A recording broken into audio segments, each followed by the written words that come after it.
we've reached a point in technology where you're not going to the store to buy a thing. It used to be back in my day when a tech company made something, that's what they were selling you. So if they made a keyboard or a monitor or a camera, that's what you were buying.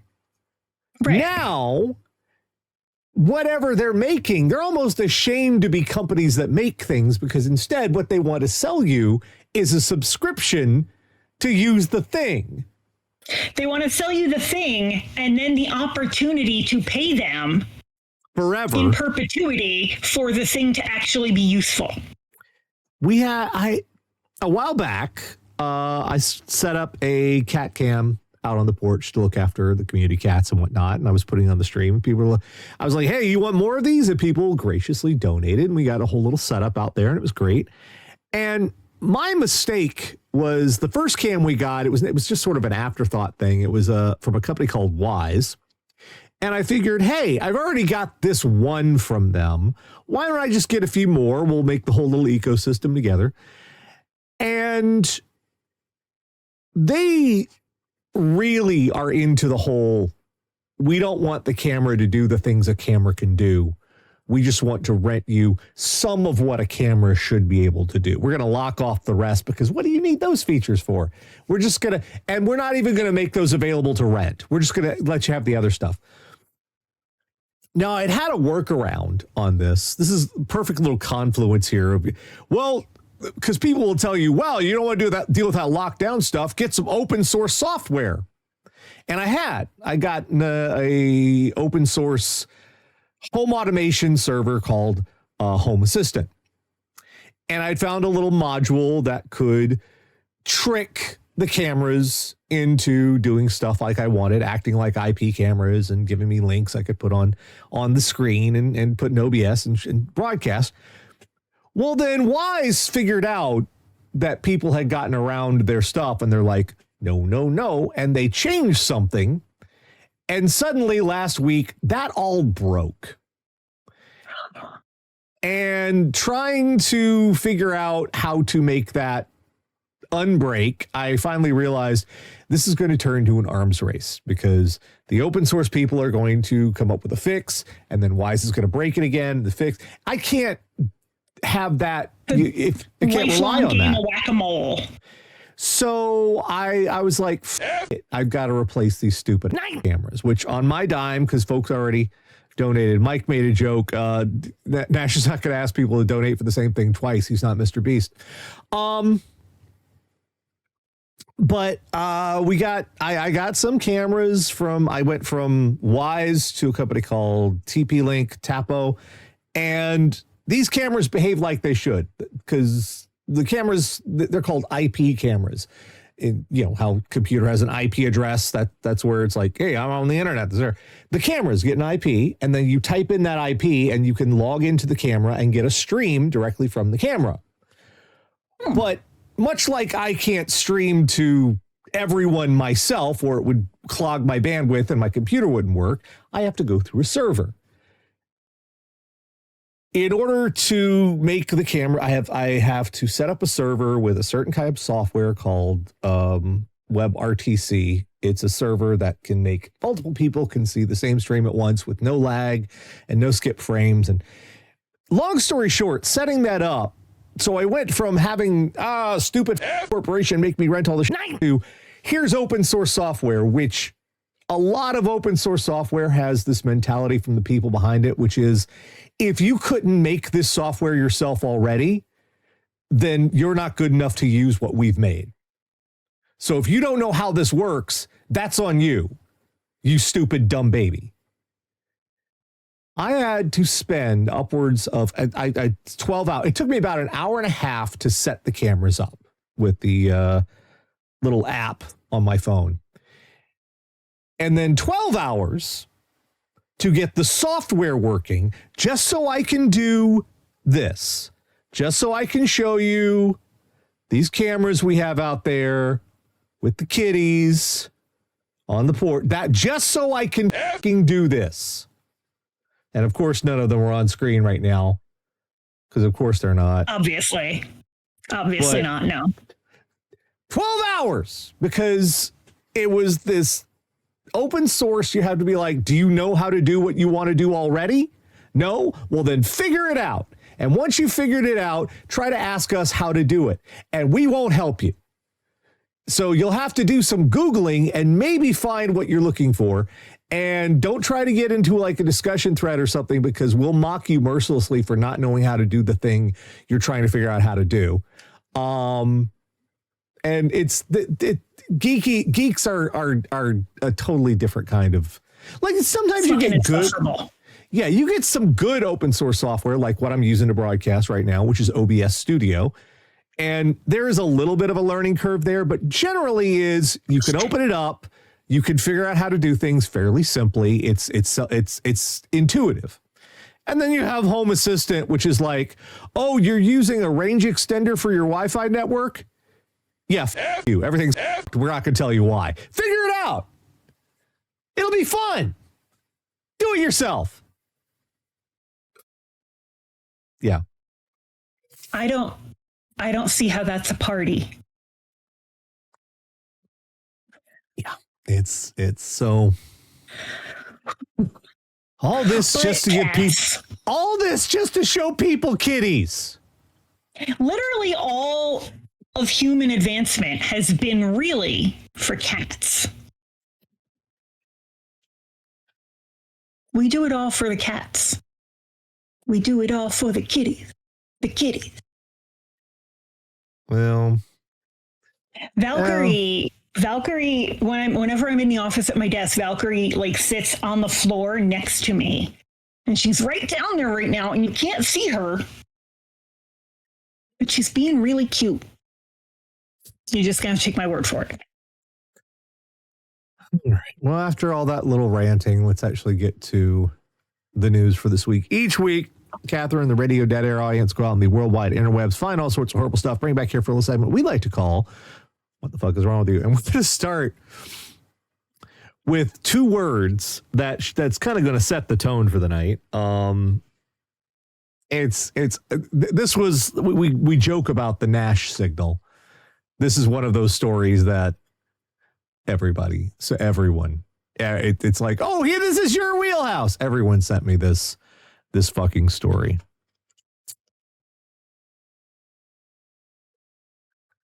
Who arrested for using meth cannon at Louisiana prison?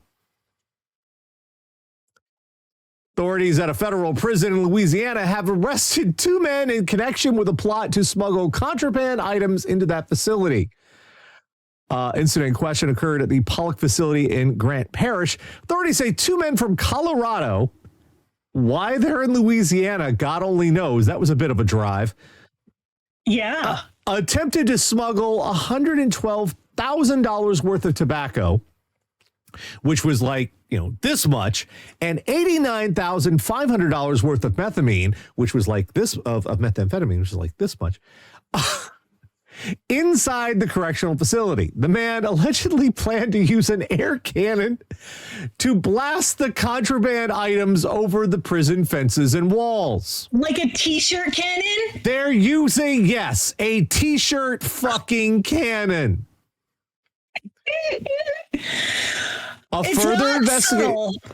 Further investigation revealed the men planned to use a commercially produced compressed air cannon to launch the item some 350 feet into the prison population. Grand Parish Sheriff Stephen McCain said the smuggling application, their cunning plan was foiled because a sharp-eyed deputy noticed some strange behavior going on near the prison walls. They were stopped because someone looked out the window. Yeah, because you're not invisible. And one of the things I imagine, I've never worked at a prison, but I imagine one of the things they're pretty concerned about is fucking projectiles. So, like, points for creativity? Not really creative. Not really. But all points removed for subtlety. According to the police reports, 18-year-old Jose Francisco Herrera Munoz, I think that's Munoz, and 19-year-old Angel Gonzalez Gutierrez, both of Colorado, were arrested and charged with attempting to introduce contraband into a penal institution and attempting to distribute methamphetamine. A lot of questions I have about this. Now, for one, if this had actually gotten over the wall, if you had accomplished your goal, was there someone waiting for this? Or was this going to turn into like one of those mad scrambles? It was the Easter egg hunt at the prison. Like, have you ever, when I was little, my grandparents, I don't need chocolate. When I was little, my grandparents had chickens, and sometimes they would let me go feed the chickens. And if you've ever gone out and like thrown a handful of corn on the ground for the chickens, madness ensues. And I kind of imagine I had somebody do that to me in a parking lot with seagulls. Just to be a dick. I was pulling out of a parking space and they like walked by and threw a bunch of like French fries or something at the seagulls, and I was fucking trapped there for like 20 minutes. No reason. Yeah, but how were they going to determine? It's just going to be like, everyone go running for meth, or like how were they? Well, they're 18 and 19. I don't think a lot of planning was put into this. Also, how were you getting paid? Was this like a cash in advance kind of thing, or? I would hope you got paid in advance because. Because I don't think this was like a consignment sort of deal. Yeah, not a great plan. Coincidentally, our next story is about an 18-year-old and a 19-year-old. If you're watching this and you're 18 or 19, I know you think you know everything. You can't help it. Your frontal lobe's not done. I know you think everything's really fucking obvious and grown-ups are just dumb. It's not your fault. You're a fucking idiot. This is from our ongoing series of social media and YouTube were a mistake. There's one thing I learned very early in my life, very early, simply, easily, no problems getting this lesson into my skull. And that is, don't you touch nobody else's child. Don't go near nobody else's child. Don't fuck with nobody else's child. If the parent comes up to, here's my child. Hello, little child. You can do that, but don't just randomly, decide. Teens taken into custody after allegedly asking children if they wanted to be kidnapped.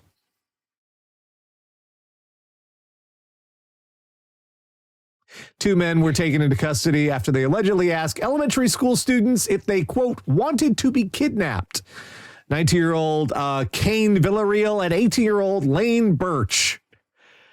What's with the names? Lane Birch. Lane and Kane were arrested Wednesday after they allegedly approached a 7 and 9-year-old who were on their way home from school and asked if they wanted to be kidnapped.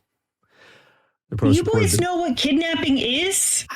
Post reported the children contacted their parents and alerted them to what had happened.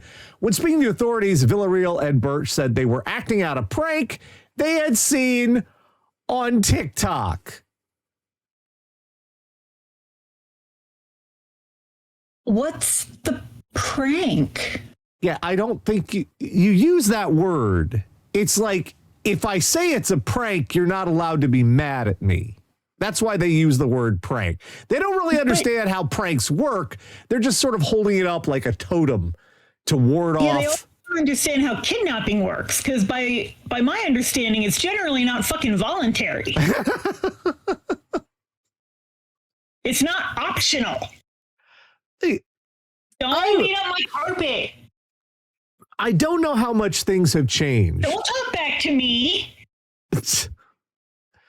I don't know how much things have changed, like when we were kids, but it was like, if you even like thought the word kidnapping around our parents, they would burst into flames immediately. They would absolutely lose their fucking shit. Like, do you matter that there Did you was have a a name? password?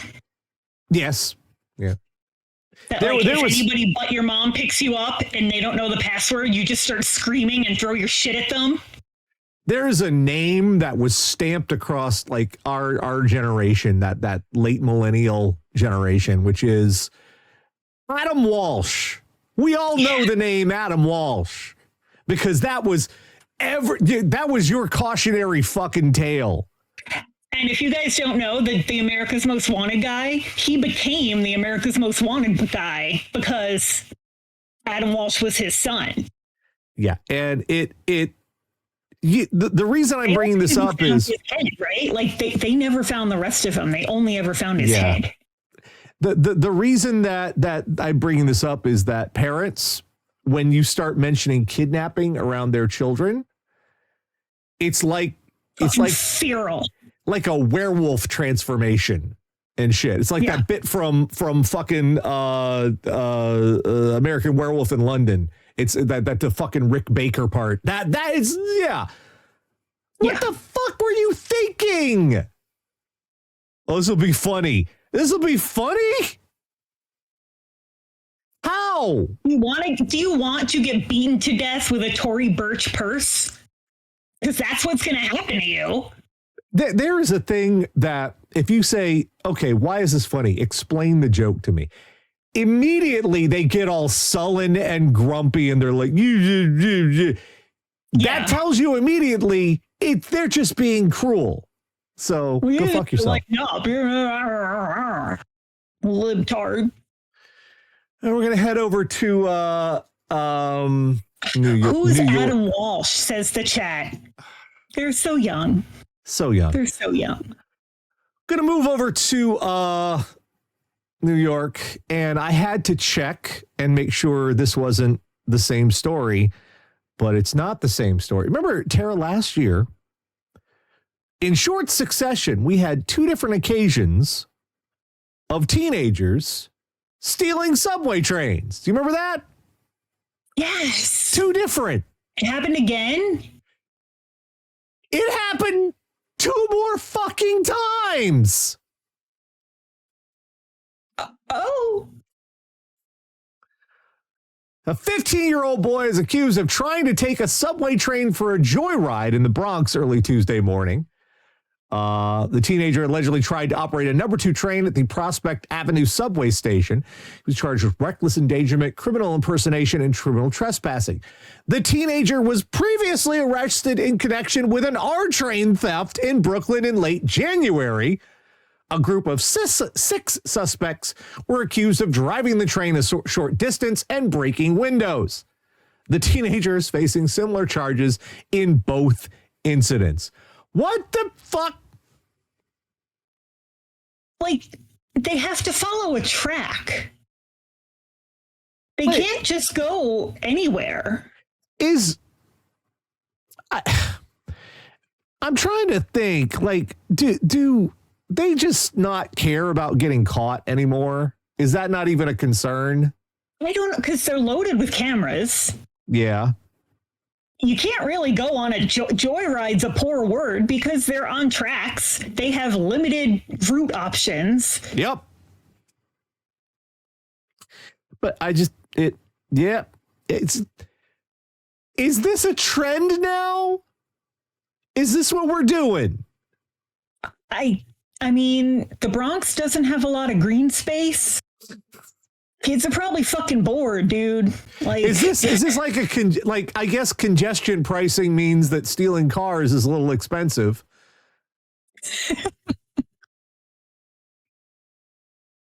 Oh, the Bronx is also like if you think of New York City as like Europe, the Bronx is fucking Siberia. Like, it looks like it's really close to everything. You are a fucking hour train ride away from anything. So having your own personal train probably would be nice. Yeah, let's make the train go faster, I guess. Yeah. But this is now officially, this one kid is responsible for 2 incidents. So this is 4 times Is this what the kids do now? The kids going out? This would be like that new Spider-Man cartoon show. This should be an episode of that. Spider-Man versus the Subway Bandit. Stop stealing the fucking trains. Because it's like, you know what I want to do tonight? I want to steal something that can only go in one direction and almost absolutely guaranteed I get arrested. That's what I want to do tonight. Yeah. And it's full of cameras and is lousy with witnesses no matter where I stop. Speaking of full of cameras, lousy with witnesses,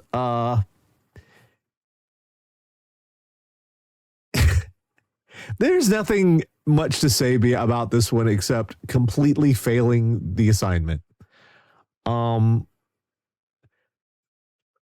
Let's just I don't have a good introduction for this because this is one of the stupidest things I've ever seen.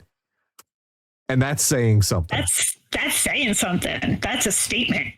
Boston man followed officer into 7-Eleven, challenged him to a fight. It's Boston. A South Boston man. It sounds man about Boston. South Boston? Yeah. This is just Southie? Tuesday. Yeah. South Boston man. Yeah. South Boston man was arraigned on February 14th after authorities say he swore at an MBTA transit police officer before following him into a 7-Eleven store in the city where he shouted at him and challenged him to a fight. Jesus Torres, 22, was charged with assault and battery on a police officer, disorderly conduct, possession to distribute, we'll get to that in a second, and trafficking fentanyl over 10 grams. Police officers crossing the street from Andrew Station to 7-Eleven, an unknown man, later identified as Torres, started shouting swears at the officer, then walked toward him and continued to verbally accost the officer. Torres followed the officer across the street and began shouting, "Do something," about a foot away from the officer's face, which is something you should really be yelling at a person who has a gun and qualified immunity. Yeah. Because they will, in fact, do something. They will, in fact, do something. Yeah. Yeah. The officer extended his arms from Torres and told him to back up, but Torres followed the officer inside the 7-Eleven and stood about 6 inches away from him. So there's cameras, there's witnesses, there's everything, but it gets worse. He also shouted at him to buy him food. The cashier asked Torres multiple times to stop yelling and leave the store. While at the register, Torres poked the officer in the back, continued to challenge him to a fight. After the officer called for backup, Torres poked him on his badge and swore again. When Torres was outside, he got into a fighting position. After a brief struggle, officers arrested Torres. Police found 9 small plastic bags that contain what they believe to be fentanyl. So, out of fucking nowhere, you quite literally find a cop walking down the street, pick a fight with him in a public place with witnesses. He calls backup and, oh yeah, you're carrying highly illegal shit the entire time. This feels a little like I've been rewatching Lost, right? For about the 35th time. And season 4 begins with Hurley, and Hurley's hallucinating and freaking out, and he thinks he's being followed. So he gets himself arrested on purpose to get put in jail for like protection. That's all I can think of here. Is like there was definitely something worse.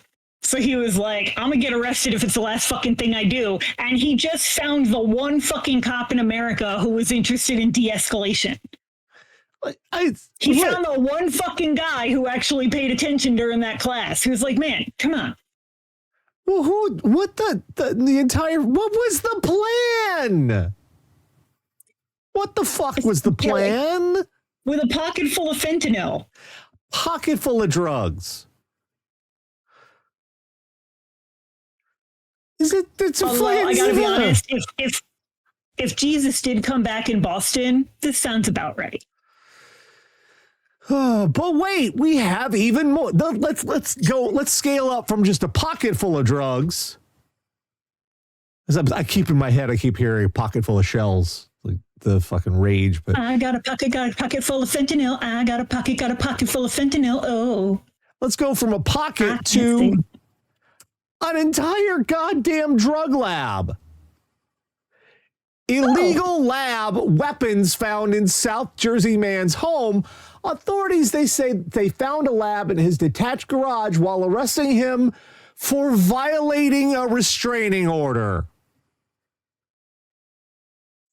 Police found an illegal lab in a West Deptford man's garage. They arrested him for violating a restraining order on Thursday. Scott Jamerson, 53, was later charged with drug and weapon offenses after authorities secured the area and searched his property. Police went to Jamerson's home to serve a warrant charging him with violating a final restraining order. He was found in his detached garage and arrested inside the garage. Police found what appeared to be a lab. A range of agencies secured and investigated the scene, including the FBI, hazmat teams, and the Bureau of Alcohol, Tobacco, and Firearms. Police did not immediately specify what they found. Jameson was later charged with causing or risking widespread injury or damage. Certain persons... Which means meth. Yeah. Not to have weapons or ammunition, possession of controlled dangerous suspect. Walnut Street was shut down for several hours during the investigation. So... This probably it doesn't say in the article, but my spidey senses are saying this was his ex. Yeah. Don't know how much of an ex, don't know if ex-wife, ex-girlfriend, but this was an ex who had said, fuck the fuck off. And like most people who are told to fuck the fuck off in this situation, decided, no, I'm not. Yeah. That I don't, like I wonder who that sign is for. Yeah. And but maybe you don't do that if you got a fucking meth lab in your garage. You gotta think that through. If you have that much illegal shit going on, you want the cops to never even know you exist. Yeah. And what that means is sometimes you don't get to be the belligerent shithead because you have to keep a low profile. I mean, are we going to start telling men they can't be belligerent shitheads? What have we become? The whole problem, you know what the problem is? And the problem, it's been a problem for about a decade now. You know what the whole problem is? It's Breaking Bad. Yeah. A 53, that sounds the perfect age. They see this show. Everybody thinks they're fucking Heisenberg. Everybody thinks they're Walter fucking White. And all they got to do is they got to get their swagger on and a stupid pork pie hat. And all of a sudden they can be a fucking badass with their meth lab. Breaking Bad has the same problem as Fight Club, where like a whole lot of men watched that media and didn't understand that was fucking biting satire and that you were not supposed to root for that guy and he's the villain. Yeah. And the lot of dudes took away was, that's what I should do. Yeah. And yeah, you get the idea that you could do all the crazy shit that Walter did. It's like, did you not watch that last season, huh? You not watch the final? Did you miss that part? Because, like, that's you now. That's you fucking up and fucking up and fucking up and like, why? God. But finally this week, you are not Heisenberg. You are not even Badger.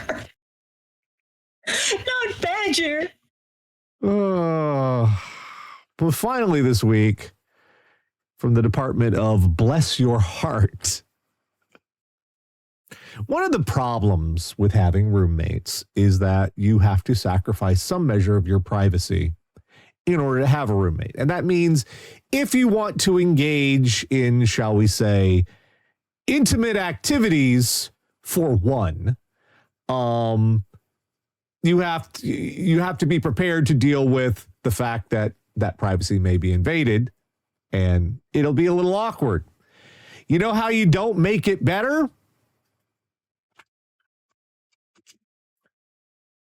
Fire.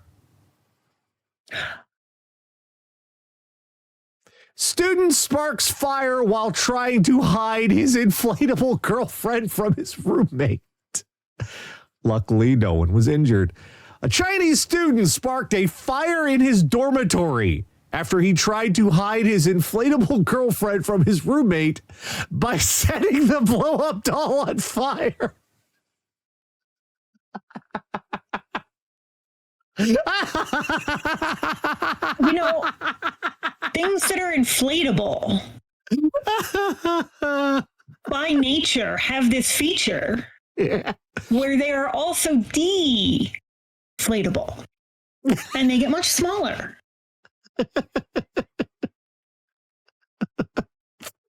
Oh, the incident occurred at a dormitory building in the Hefei, I think I'm probably saying that wrong, University of Technology. The student's roommate arrived home unexpectedly, leading the panicked student, whose identity has not been released, to set the doll on fire in a hallway. Sparked a bigger blaze and set off fire alarms as flames and smoke filled the building. Security guard contacted the fire department, which extinguished the fire before any property was damaged or students were hurt. Dormitory later sent a statement about the incident, warning other students from doing the same. Quote, please do not use open flames to handle silicone items or other flammable materials in the building. Items that are no longer needed can be disposed of in the rubbish bin. Oh, that was the problem. I see. That is very classically adults. Was like the inflatable girlfriend cheating on the roommate with this guy and he was trying to hide it? Because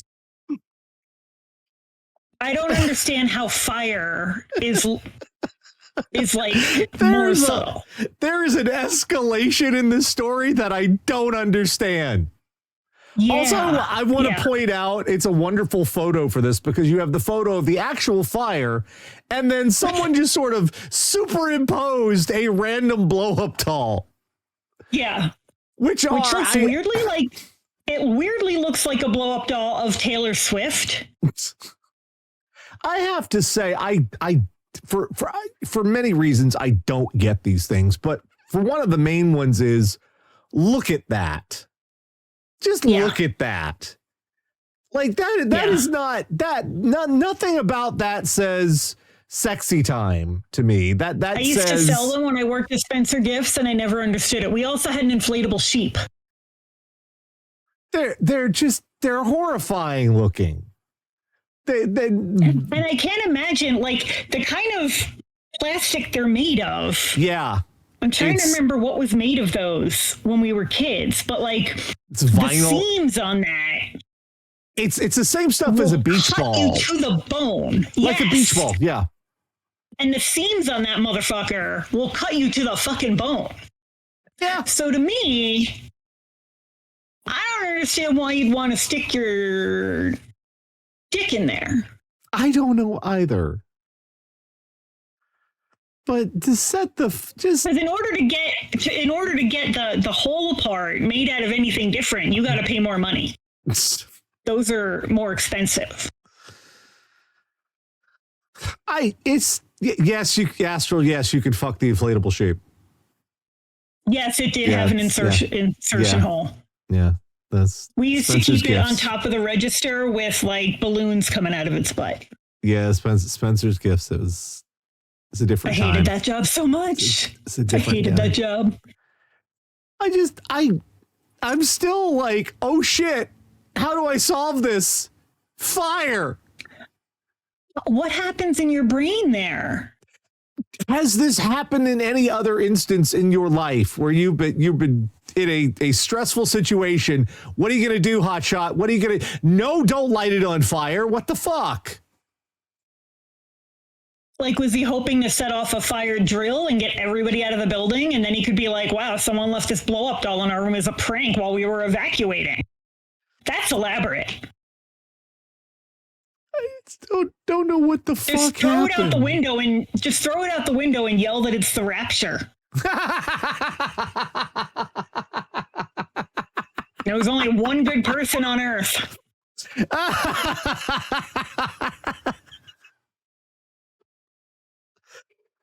So what have we learned this week? We've learned that fire should not be your go-to solution. Yes, there are actually things on Earth you do want to set on fire, like a nice campfire. You roast some s'mores. That's nice.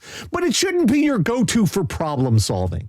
Generally, if you're in a panic, fire is probably not the answer, unless it's like zombies. But generally, like if you're in a panic, no. Fire should not be step one. You don't set the zombies on fire. Because then they're still moving around, but they're on fire. And they're setting other stuff on fire. Even then, it should be a last resort.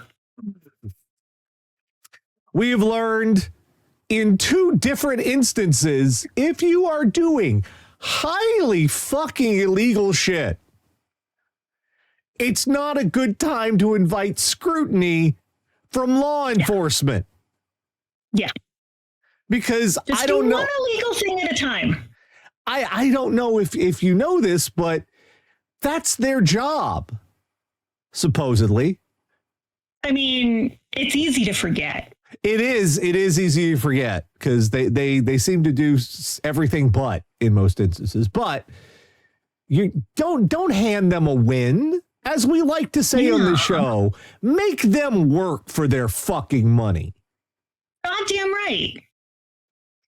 They're going to clock in all that extra fucking overtime and all the horrible shit. Make them fucking work for it. God, don't just hand them that shit. Mike says ninjas can't catch you if you're on fire.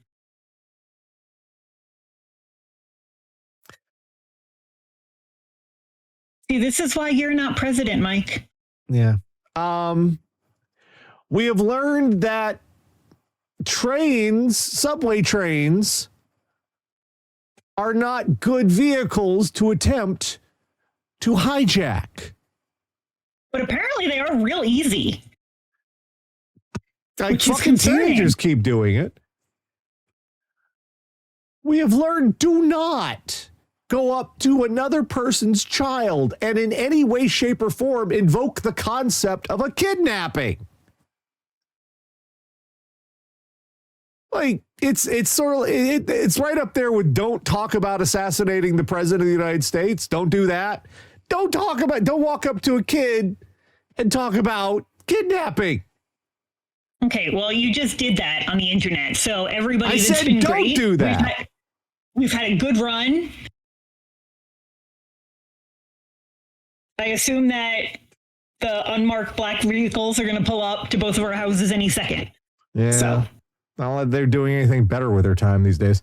And finally, we've learned if you see something at like a Fish concert with a t-shirt cannon, and that gives you a new idea, an innovation, it's not an innovation, bro. Sometimes when you're thinking to yourself, why hasn't anybody thought of this before? You really have to stop and sit with, why hasn't anybody thought of this before? Like, you need to go further than just asking that and really think through some of the answers, because you might realize why. The idea is like, I am a fucking genius. No, you're not. Like, if your entire evil, nefarious scheme can be stopped by someone looking out the window, you're probably not all that bright.